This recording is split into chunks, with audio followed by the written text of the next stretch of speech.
Hello and welcome to Books Up Close. I'm Chris Lloyd. This is a close reading show for readers, writers and anyone interested in how texts get made. In today's episode, I talk to Anne Morgan about her book Relearning to Read, Adventures in Not Knowing. This is one of the episodes about the practice of close reading. Anne is an author and speaker based in Folkestone. Her first book, Reading the World, came out of a 2012 project to read a book from every country in a year. Anne is also the author of two novels, the international bestseller Beside Myself and Crossing Over. Her latest non-fiction book, Relearning to Read, explores the unlearning that armchair travel requires and celebrates how embracing incomprehension can help us read ourselves and our world better. Anne, so nice to see you. Thank you, it's lovely to be here. Before we started even recording, we were talking about my bookshelves because I finally got good bookshelves behind me that Anne was talking about, and I can see her books too. And we were talking about organization of books, and now I actually want to ask you about your organization, even because I said I split mine into fiction, non-fiction and poetry, but as soon as I said that to you, there are some of those books that are kind of in between, right? Like that become difficult to categorize. I've got my Claudia Rankine books are, some of them are definitively poetry, some are more essay, it opens up a lot of questions about genre, right? Which you do talk about in this book. Do you know Ella Frears' Good Lord? Have you read that? I mean, it's marketed by the publisher as a novel, but it's actually a narrative poem. So it's kind of, it's a long email written as a poem. So where would that sit on your shelves? Yeah, exactly. Does the publisher's kind of designation make a difference, right? Versus what the author wanted and thought about? It's kind of interesting in America. If you get books published in America, they will always put a novel under. So my first novel, Beside Myself, in America, it was Beside Myself, a novel, as though that needs to be made clear. Whereas in the UK, we don't have that convention. It's interesting. But I think this idea that there's a clear line between fiction and non-fiction is problematic, to say the least. And particularly when you start to venture around the world, that definitely doesn't necessarily hold true. And in many traditions, the idea that stories would be all made up or all factual doesn't really hold water at all. So it's an interesting one. Maybe I'm going to have to abandon these shelves and start again. Well, it's your shelves. You can do what you like. That's the thing. A reading organization is personal, and that's part of the joy of it, isn't it? You have dominion over it. And, my reading quest, when I read the world, I always say to people, I set out to read a book from every country in the world in a year in 2012. And that was reading, it was my world. Someone else would read a different world. There are lots of people who use my website, look at the list and will kind of take recommendations from it. And that's great. I hope that they enjoy them. But I always say, do kind of, look further, do your own research, follow your own interests. Something that I chose may not be what you would choose. And that's as it should be. Yeah, it's a very personal thing, even when you think like, I'm just making a very specific decision with how I'm arranging these books, but actually maybe says a lot about how I go to those shelves, right? Or what I want from those shelves as I move towards them. Exactly. I mean, my organisation of books is nowhere near as neatly defined as yours. It's more to do with what I need the books to do. So I do have all the books. You can probably see sort of behind me on my my right, your left. That shelf there, it has a huge number of different things on, but it has all the books, all the hard copies from my 2012 quest, arranged roughly in country order, so that I know where to go to get them. But then there's another funny little bookcase behind me here, and there are a couple of shelves on that have all my books of the month, recent books of the month, so that I can go and get those if I need to refer to them. And then over here, where you can't see, there are two bookshelves that have all the books that people have pressed into my hands that I'm supposed to read at some point. But they're not books that I have to read. So I have books that I read for work. So I do quite a lot of interviews at literary festivals and things and events with other writers. And so those are books that I have to read for work. But these are other things that people would like me to read. And maybe I'll be able to read. But I think the trouble is, and you probably get this too, Chris, people tend to imagine that if you do professional things with books, that you'll somehow have this magic power where you sort of spend 20 minutes with a book and you've internalized the whole thing, inhaled it sort of. And I suppose I'm not the slowest reader in the world. Certainly when I read a book from every country back in 2012, I was pretty quick by the end of it, but I'm definitely not, a speed reader. And it is several hours to read a short book Yep. for me. Yep. So there's no way that I can. And sometimes, I mean, some of the books people give me for presents, like these fat tomes, and I think, when when am I actually? When do you imagine I'm going to get the time for that? But lovely, though, I'm sure it would be to read it. Yeah, for Maybe one sure. day. Maybe one day. I mean, I just saw as I was like doing some rearranging that I've got a book proof that, someone sent me. Like the paperback is already out, and I haven't even started reading the proof yet. And I'm like, oh, well, I did get that one quite a long time ago. So Yeah, we have to magic the time to make the reading happen. absolutely. So today we're going to talk about your book, Relearning to Read. But before that, the question I ask everyone on this show is how you feel about close reading. This is a show about close reading. We're not going to close read your book, but your book to me is about close reading in very particular ways. But I'll ask you more about that in a minute. But how do you feel about close reading generally as an activity or a practice?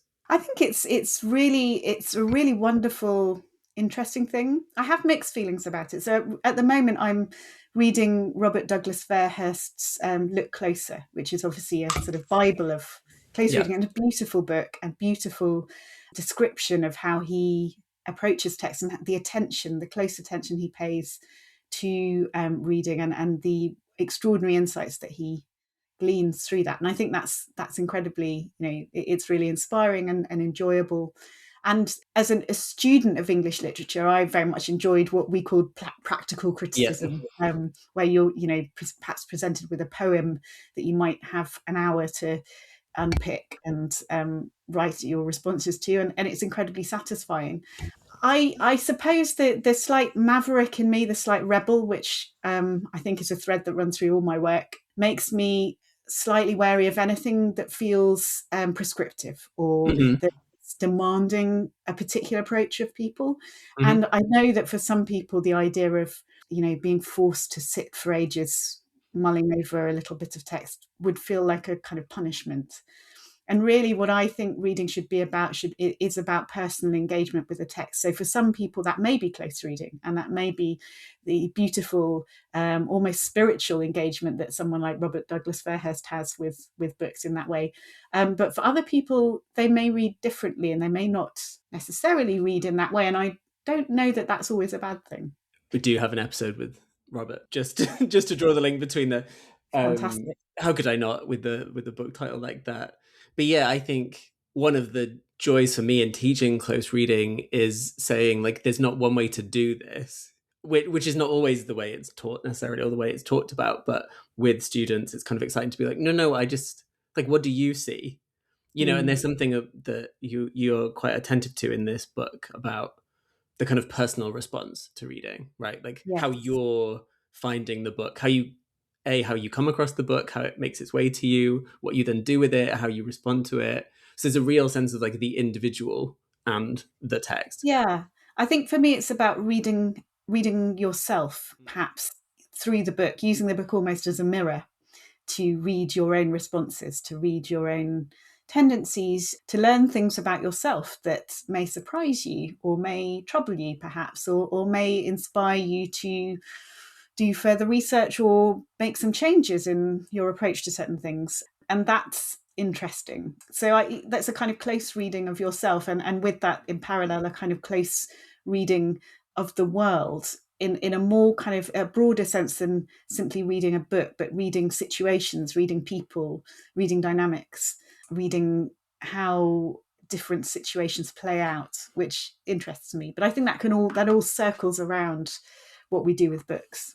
Yeah. In the first episode of this new season, I talked to Elaine Castillo, whose book How to Read Now, she talks about reading as like that books are a waypoint to reading, like the world, not the other way around, right? It's like we don't learn to read books. She's like, we learn to read books so that we can read everything, how we're situated. And it's such an interesting turnaround from what we might be used to. So that definitely speaks to what you're saying there. Definitely, absolutely.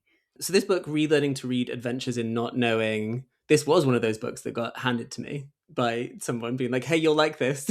And I did, and I read it, and, I flew through it, and this book is quite heavily marked. I've got another episode coming up about annotation, so they'll be interesting to know about that. There's lots of pages folded over where I had thoughts, and there's lots of question marks and exclamation marks in mine. But could you just tell listeners a little bit about the book, what it's about, or how you conceive of it? Yeah, so Relearning to Read links back to my original Reading the World, Year of Reading the World project. And it deals with something that took me some years to unpick that came out of that project, which was that I realised when I was going to set out to read one book from every country in 365 days, the way that I had learnt to read, or the way that I had assumed I should read, wasn't going to work, because I had grown up reading and been educated to read by bringing knowledge to the texts that I read, bringing context to them, trying to unpick all the nuances and resonances of the words, in a way perhaps similar to some of the close reading techniques we've just described. And so, thinking about, in Shakespeare's day, corn was threshed in this way, and this means that this metaphor has this potential implication, but it could also demonstrate that the character is feeling sad, and it could, all these extraordinary things that you can tease out and are really enriching and really wonderful. And nothing that I say in the book and nothing that I teach or talk about in my reading practice is to undermine academia and close study of books. I think it's a wonderful thing. But I simply realised that when I was embarking on a quest which would require me to read one book every 1.87 days and write my response about it, there was not going to be any time to do any of the reading around that I would have done if I were writing about a book in an academic way. And in many cases, books would have come from traditions that were entirely unfamiliar to me, where I had no idea what the mores were, what the norms were, where I couldn't be certain whether a character performing in a certain way was unusual for that society or simply something typical for a man in his 30s getting married or whatever. And where I couldn't be certain if something was a joke, or where there would be lots of references that I wouldn't even recognise as references. And so I realised this was at first incredibly daunting, because I thought, oh God, I'm going to look really stupid, because I'm not going to know what to say about these books. I'm not going to know what I'm talking about. And I'm writing about my responses on this blog that is being read by people all over the place. And, it was really quite a crisis in some senses.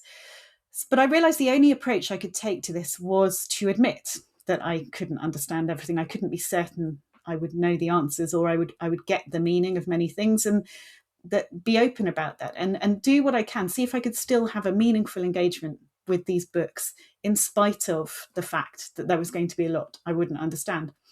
And what started out as a necessity actually became a revelation for me, because I discovered that by noticing when I didn't understand something and paying attention to that and asking myself questions about it, I unlocked all sorts of different things. I learned more about myself. I learned to read myself better in the way that we touched on earlier, to understand more about my own conditioning and biases, my tendencies, the things that I tend to reach for to plug the gaps I don't understand. Because I think this is one of the fascinating things about reading. We often think about reading as being the words on the page, but pages and words and stories have lots of gaps in them, because writers cannot put down that many details. Actually, if you think of all the stimuli coming at us all the time, there's no way you could reflect all of that on the page. So writers have to be very selective, and they put gaps in their stories. And one of the things that makes reading so satisfying is it's collaborative. We work with the text, with the writer, to build the world, and we fill those gaps with our own imaginings. And when we're reading something that comes from a familiar world, we tend to plug those gaps with things that fit quite neatly, and we're probably broadly in line with what the original author intended. But if we're reading something that comes from a very unfamiliar world, we may plug those gaps with all sorts of things that don't fit very well and have nothing to do with what the original author was envisaging, and that may, in the end, present us with quite an interesting picture that tells us more about ourselves than about the story or the world that's being described. So learning what you tend to reach for, because all of us have different things that we reach for when we're not certain. And my defaults might be things like Bible stories or folklore or history. You might reach for your family story or places you've been to, pop culture or poetry.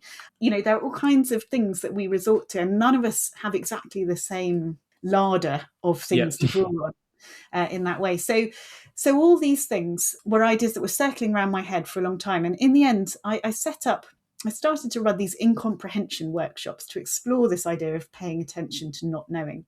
And I'd recently been approached by the Cheltenham Literature Festival a few years ago to ask if I would be their literary explorer in residence. They were setting up this theme, Read the World, and they wondered if I could help with that. And it's a lovely title. I still don't really know what it means, but what I've decided it means is that I suggest unusual ideas about international literature, and sometimes they say yes, and in return they get me to share lots of things and take part in various events. And one of the ideas I suggested was these reading workshops, incomprehension workshops.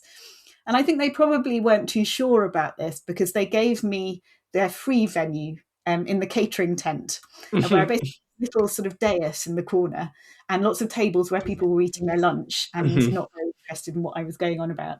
And the great thing about this venue was that you very quickly saw if something was working. And the extraordinary thing about these workshops, these incomprehension workshops, where what I basically did was I turned the school comprehension exercise upside down. So, where you're given an extract of text and you're asked questions about it. What does this word mean? Rewrite the sentence in other words, all that. I turned that upside down. So I gave people extracts of text from books likely to be far outside their comfort zone or their experience. And I got them to ask questions about them. What don't you understand? What would you like to know more about? And amazingly, these workshops, by the end of them, every time I ran them, there were about 50 or 60 people who would be there, engaged, taking part, really excited, people of all ages, people of all backgrounds. And I realised this was an extraordinary thing, a great leveller in a way, because no matter your education, no matter your cultural exposure, no matter how many languages you speak, no one can be an expert in all the world's literatures. There are just simply too many languages, too many stories, too many cultures. And so that means all of us, no matter who we are, will come to a point where we can't understand everything or we can't be certain of everything. And so all this requires is the ability to pay attention to yourself and to ask questions, and anyone can do that. And that is a lovely thing. It's a great way of bringing people together and exploring reading through a slightly different lens, I think. So that was really the background to the book. Did you find resistance in people to the idea of not knowing? I know from teaching students, at least, there's a real fear or anxiety, at least, let's tone that down, an anxiety about not getting it, as though there is something to get, right? I feel like much of my teaching life is just being it doesn't matter if you don't get it. I don't think you can get the novel or get the poem.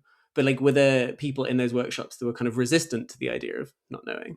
Absolutely. I mean, not just in the workshops, but in myself, I encountered resistance. So I realised that I think many of us, not knowing things, there's good reason why we have fear of it or we're anxious about it, which is because we're educated to believe often that, and it sounds like teachers like you don't do this, Chris, but there are many structures in our education system that put emphasis on getting the right answer, and success and cleverness being about how much you know.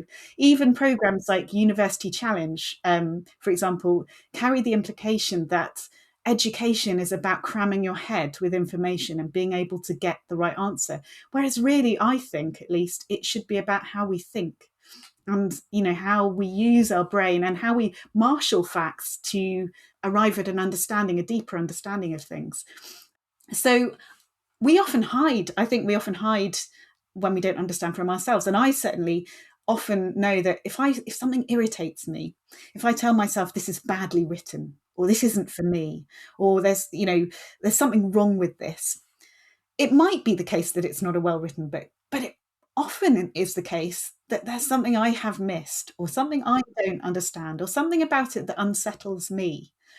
And so I've learnt to try and press on those things. And often in the workshops, if someone would get annoyed about something, this is ridiculous, or why has this been written like this? I will gently try and encourage them to wonder about why that has annoyed them so much. And sometimes it will be the case that there's something interesting there that we can tease out together that might reveal there's something that they haven't quite connected there, or a gap that is worth paying attention to.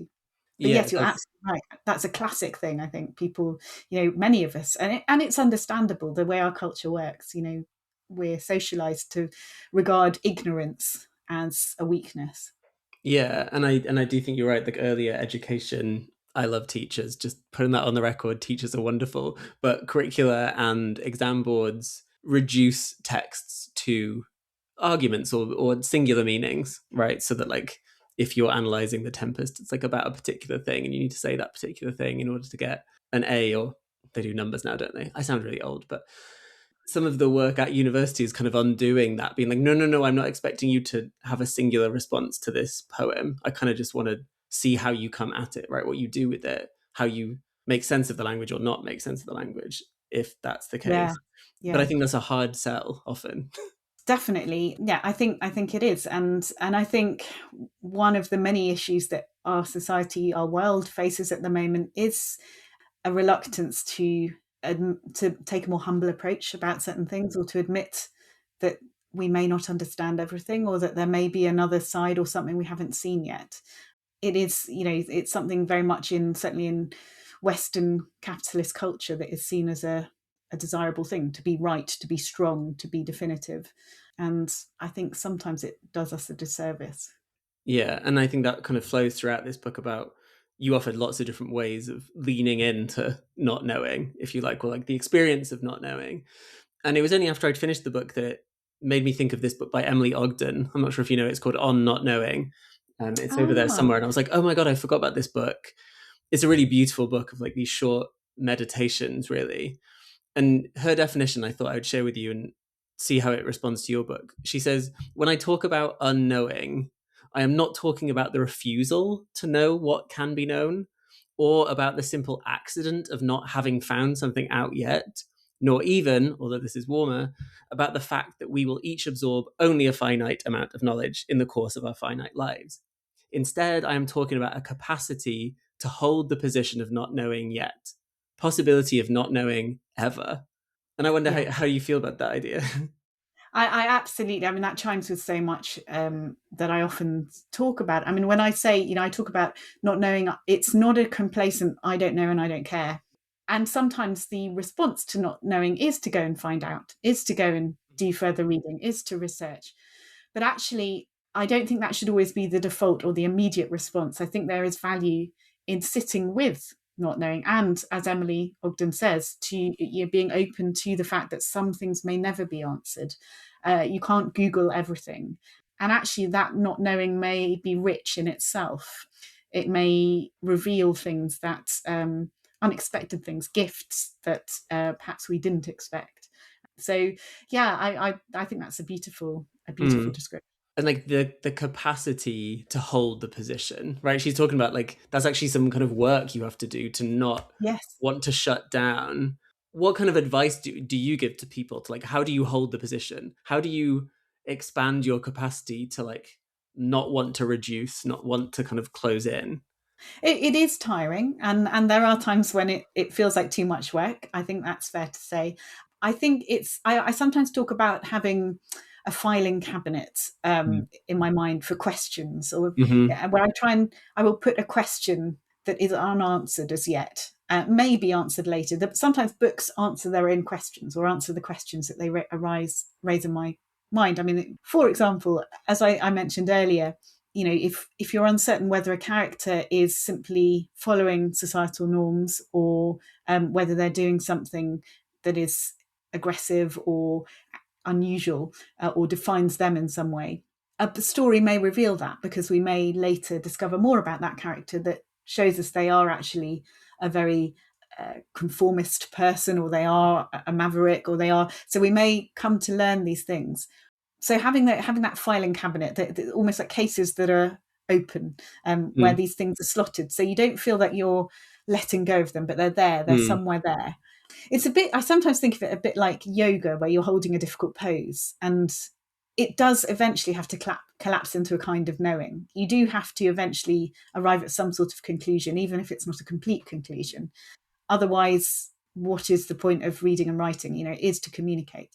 But the longer you can hold that, the longer you can stay in that strange, slightly uncomfortable state, the more toned your thinking becomes, the more lithe, the more flexible you are in your approach. So it's being prepared to admit that in the moment it may be slightly frustrating or difficult, much as if you're doing exercise, it may be frustrating in the moment, but it yields rewards afterwards. In which case, what do you think unknowing or not knowing can do for like close reading or for our reading practices? Like, is there a way of connecting those two ideas that might be helpful for Yeah. listeners? Well, I suppose, I mean, it's paying attention to the other possibilities, isn't it? So if you're building you're paying attention to the way a certain word works. Well, is my interpretation the only way of looking at this? Why have I been drawn to this particular reading? Why has my eye been caught by this particular word or phrase or set of images? How does stepping back and thinking about other possibilities inform my understanding of the book? It may be that it entrenches us further in our interpretation and confirms us as, in our particular position, but it may be that it opens up other possibilities. I mean, Robert Douglas Fairhurst talks about this in his book as well. How would it be said differently? What are the alternatives? If you're trying to understand the work that a word is doing in a sentence, if you replaced it with something else, what might that do? I suppose I'm perhaps looking at it from the other side of the coin, which is if my reading is placing emphasis on this particular word, well, if I placed emphasis on something else, what might that do? How might that change my thinking about it? Why is it that this particular reading has jumped out for me? Which leads me to a question just more generally about like what made you start the project of reading from around the world? Like I know you've written about it, but like what was the spark in you that made you think like, hey, I'm going to read a book every 1.78 days? Or because that's not just like, oh, I'm going to do a challenge, right? That's not like, oh, this is my 2026 reading challenge. That's like there's like an ethical drive there or something. There's some kind of like meaning making for you. Yeah, well, it was a really strange thing. I had been doing a blog called A Year of Reading Women because I'd been doing a journalism course at night school and we'd had to start a blog. And they said it has to be a project doing something, documenting something. And I realised that my reading had been very male focused, really. As a literature student and in my 20s, I mostly read books by men. And that didn't make a lot of sense to me because I was an aspiring female writer. So I decided to spend a year just reading books by women. And this was a tiny little blog. Hardly anyone visited it, but I carried on writing my reviews. And then one day, this reader in the US popped up and said that he had a book he wanted to recommend to me by an Australian writer, Tim Winton's Cloud Street. And I sort of graciously said, I said, well, thanks, that's really kind. Sounds great, but this is a blog about books by women, so I have to wait till next year to read that. Thanks. Thought that would be it. But he came back, he was really persistent. But are you going to do a blog next year? Because I need to know what you think about this book. I was sort of like, well, I'm not just going to do a books blog. I'm not that interested in that. Lots of books blogs out there. So it would have to have an angle, but maybe. So he said, well, what about books from different countries? And this could be your Australian book. And at first, my initial response was, who does he think I am? Doesn't he think that I'm already, doesn't he imagine that, I only read British books? I'm a very cultured person. I'm very cosmopolitan. I know a lot about the world. And then I looked at my bookshelves and I realised that actually they were incredibly Anglo-centric. Most of the books on there were by British and American authors, maybe a few Australian books, a few Indian books, but really very little beyond that. And that made very little sense to me when I started to think about it. I knew there had to be lots of extraordinary stories out there by writers working in languages other than English. And it seemed crazy that I would shut myself off from them. So with the Olympic year coming and 2012 being a really international, outward-looking year for the UK, things felt rather different, I have to say, back then. I thought this would be a great opportunity to go out and try and meet the world through books. And it's really strange looking back at it now. It was really naive. I had absolutely no idea that this would change my life, that it would lead to my first published book. I was going to be a novelist, and I am now a published novelist, but my first book was going to be a novel. That was what I wanted to do. And I had no idea that this would lead to my first book, that 13, 14 years later, I'd be sitting here talking to you on a podcast about it. I mean, podcasts hadn't even been invented then. And, it was just for my own interest. I decided I wanted to see if it was possible. And I thought, books from different countries, yeah, okay, but what about a book from every country? Now that starts to be interesting. What does that even mean? How many countries even are there? Oh, actually, that's a more complicated question than you might realise. Can you get books translated from every country? What does that entail? And suddenly, all these questions started to open up about what the world was, what stories are, what reading them means. And yeah, it became something that defined my life, I suppose, in a certain way. Although at the time, I really didn't know that it would. I think the turning point for me came when I launched the blog. I launched the blog about 3 or 4 months before 2012, just to say, this is what I'm planning to do. Do you have any suggestions? And as far as I knew, I might be on my own with this. I mean, A Year of Reading Women had hardly any readers. So it could have been a lonely quest where I just pursued this eccentric goal. But 4 days after I'd posted this short blog post online saying what I was going to do, I got a message from a woman in Kuala Lumpur called Rafida, who said, I love the sound of your project. I'd like to volunteer to go to my local English language bookshop and choose your Malaysian book and post it to you. Would you accept? And I kind of immediately replied, oh, yes, how exciting. Yes, please. Wow. And then as soon as I clicked send, I thought, oh, wow, I've really got to do this now. There's a woman 6,000 miles away going to a bookshop and sending me a book. And suddenly it became much bigger than me. And to this day, it's bigger than me. I mean, today I was sent a link by a reader in Jordan to an article by an Egyptian journalist who's set himself a reading quest, reading books from different countries, and said that his starting point, he decided to see if any other lunatics had done this, and he found me. And so he kind of styled his quest using some of my approaches and made his own tweaks to it. And it goes on, it's something that is much bigger than me now. I couldn't leave behind if I wanted to, I think. Yeah, that's really interesting. And now that this title is Relearning to Read, right, which says some interesting things in and of itself, like, how are you taking that forward now as you carry on reading, right? I don't think you're doing a new project this year, are you? That's like, have you set yourself a reading challenge? Well, I mean, I have lots of reading for various things that I have to do, but I'm a novelist as well, so I'm working on my next novel at the moment. Reading wise, I mean, I do a book of the month every month on my blog still, and I'll continue to do that indefinitely. I think for a year or so after I finished the original project, I naively thought that was it, and I would disappear off into the sunset and maybe do another project in some time. But people kept contacting me, and so I ended up feeling quite guilty because there were lots of amazing tip-offs and suggestions and sharings of books that other people didn't have access to that I was not really doing anything with. And so I decided that I would do a book of the month where I would feature one book that I had been drawn to or been interested by that month. So that keeps me accountable in a way, because I need to be aware enough and pay enough attention to what stories are coming out, what things are out there, or what deserves attention.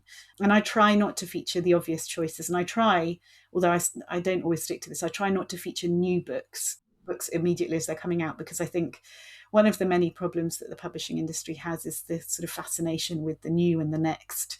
And good books have long tails. Many books that in their time were not necessarily much noticed are the ones that have resonated down the years.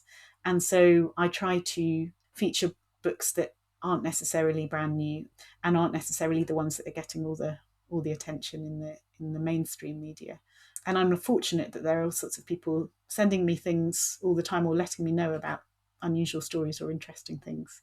So it's a wonderful thing. So that really, I don't imagine, I say this now and then next year it'll be different. I can't see myself doing another reading quest, certainly of the scale of Reading the World, because I'm still reading the world and I will be for the rest of my life, I think. But who knows? Having said that, now that's the death knell. There'll be something. We'll come back to you on that one. I mean, which is like you were talking about writing. This is a good transition to. So we talked a lot about your reading practice, but I ask everyone on this show about their writing practice and whether you have one. Do you write in the same place at the same time of day? Do you have structure to it? Is there a word count? Is there special chair M&Ms? Do you know what I mean? Like, what is the setup for you? Yeah, I do. What I try to do is I have my mornings for my own writing and afternoons for other people's work. It doesn't always work like that. Until a year or so ago, I was very much an early riser, so I would get up at 5 and write for a couple of hours. I have 2 quite young children, so that's part of that. But I've had a couple of family bereavements in recent years, and there's been a lot to deal with that. And so I've had to slightly rejig my life, and getting up at 5 on top of everything else was a bit too much. I'd done that for a number of years, and it is magical. I mean, there's something amazing about the early mornings. However, I find the latest novel that I'm working on, which is actually an idea I've been working on, as most of my books turn out to be, for probably 5 or 6 years. At the moment, I'm really enjoying it, and it's not a problem to spend 2 or 3 hours focused on it to the exclusion of all else in the morning. So I don't feel that I need to create that same boundaried space of time when no one else in the house is awake to be able to do that. I'm not a stickler for word counts. I mean, I think if you're on a first draft, I suppose I like to write 1,000 words each writing day, at least, but I've become less wedded to that. I think like so many things in life, it's about being honest with yourself about what you need.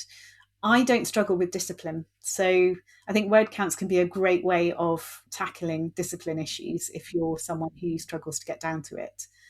I think I sometimes struggle with allowing myself to let the ideas unfold and maybe take enough time over developing them. And so actually, I've become less wedded to the word count thing, really. And particularly now I'm editing, and it's a very long, slow process of editing this novel that has been through many drafts over 5 or 6 years, and finally seems to be finding its form, probably because I have allowed it enough space to do that.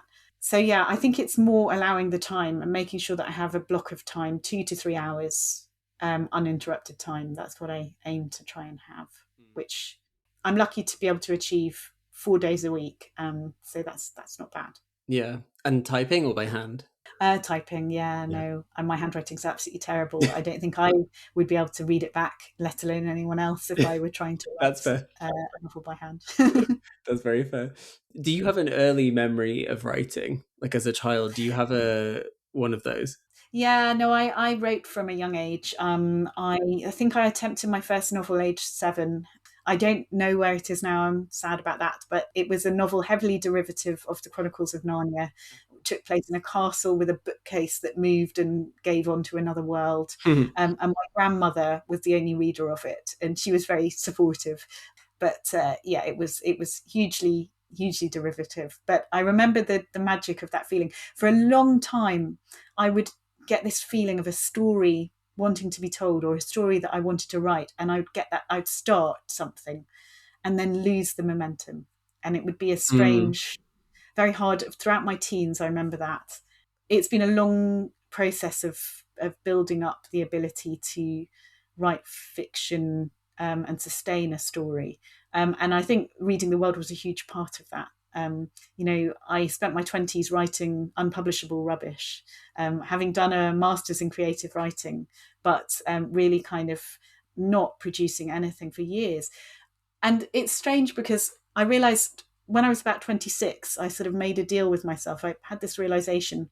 I knew that I wanted to be a writer, and I had made a rule for myself that I could never take a full-time job if I wanted to write, because I knew that I'm a very diligent, hardworking person, and if I took a full-time job, I would throw myself into it and give it all my energy and my efforts, and I would have nothing left. So I could work part-time, I could work freelance, but I could never take a full-time job. And that was a rule I set for myself very young.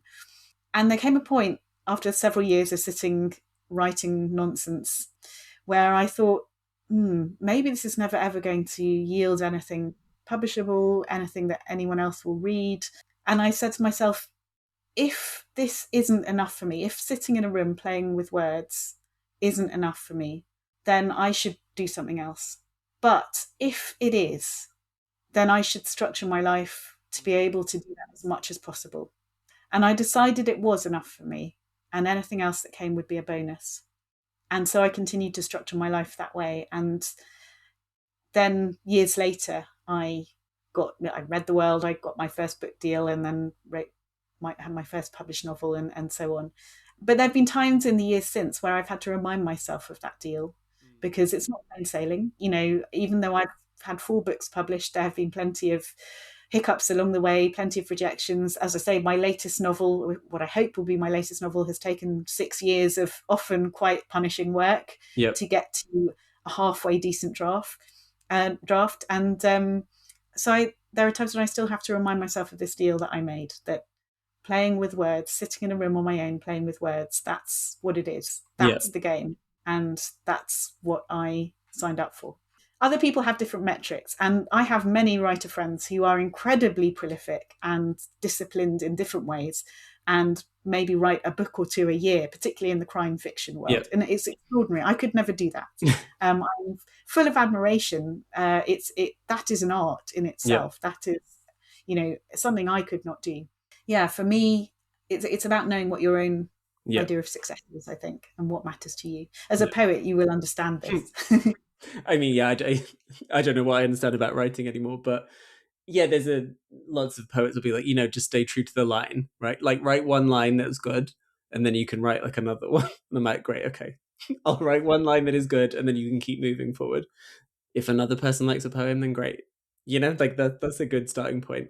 If I like the poem is one thing, but what readings have taught me is that people like, oh, I love that poem. I'm like, that one? That's like my worst one. They're like, no, that's the one that speaks. And I'm like, okay, fine. So I kind of give up, the kind of not knowing thing. I'm like, I'm just going to admit to not knowing how this work resonates or doesn't. And just let that happen.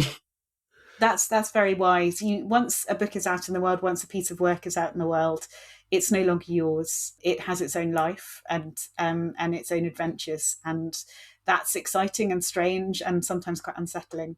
But there are wonderful things. I think it is that sense of connection with readers. I had an amazing experience a couple of years ago in Assam in India, where I was speaking at a literary festival, and a young man in the audience stood up and he said, "I'm here as a fanboy for Madame Anne Morgan."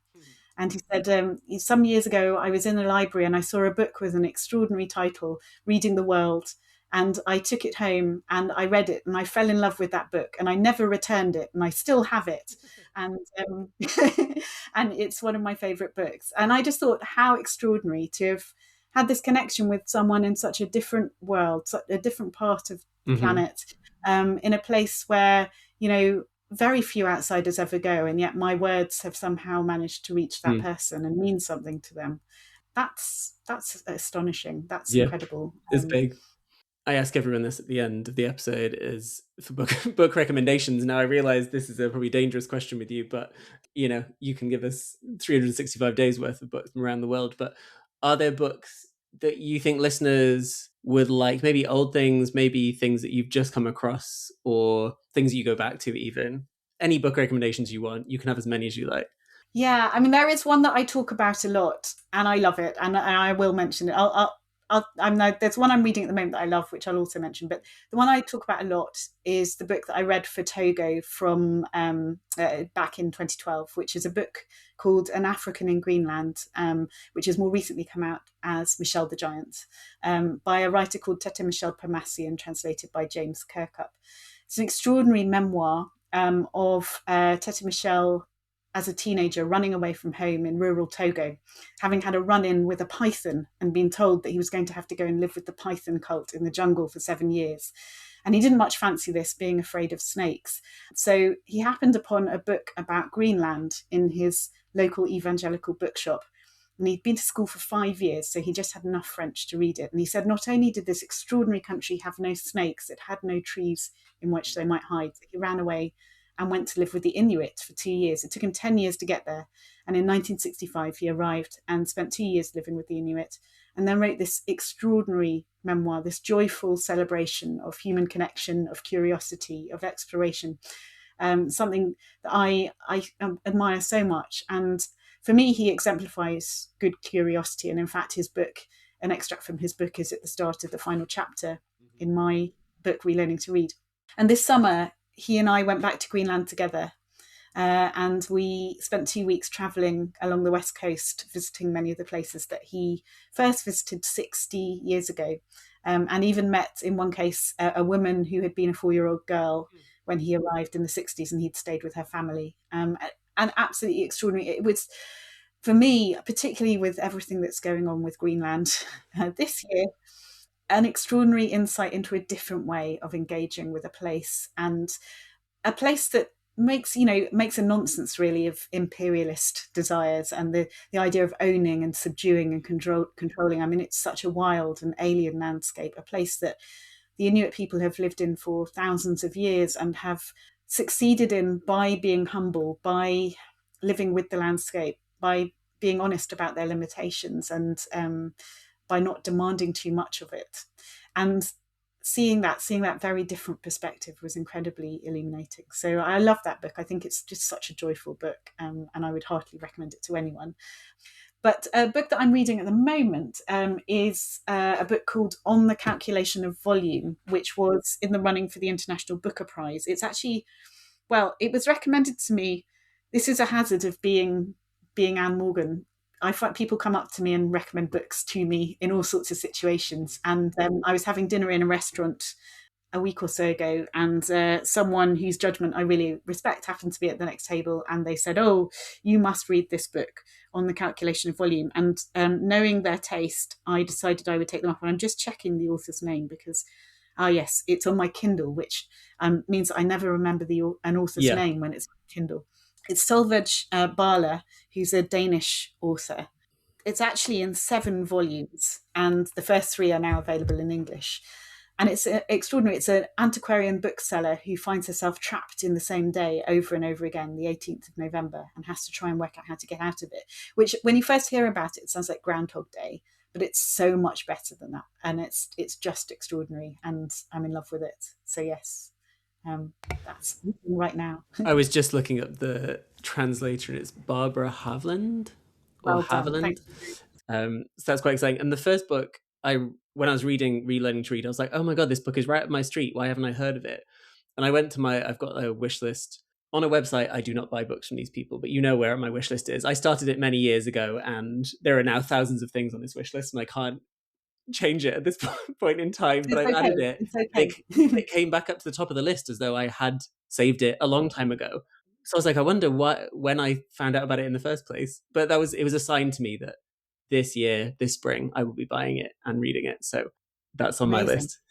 Good. Oh, well, you have to let me know what you think of it. For sure. It was recommended to me by one of the people in this town, Folkestone, where I live, who has the best taste in books. I think of anyone living here. They are extraordinary. So heartily recommended. Amazing. Yeah, when you find those people who you trust their recommendations, you stick with them. Yes, exactly. And thank you so much for your time today. I really appreciate it. It was really nice talking to you. Thanks, Chris. It's been a pleasure. Thank you for listening to this episode. If you like this one, why not go back to episode 29 with Robert Douglas Fairhurst, who's mentioned in the episode, or even episode 6 with Lola Olufemi, which is a very different but related perhaps take on knowing and imagining otherwise. Please subscribe to the show if you haven't already. Leave a review on Apple Podcasts or YouTube. It really, really, really does help. Please go do that. If nothing else, follow the show and me on Instagram. Tag me in posts of episodes that you like. And you can get more information, transcripts, and the like at Substack. The show is made possible by an Impact Accelerator Award from the Arts and Humanities Research Council and the University of Hertfordshire.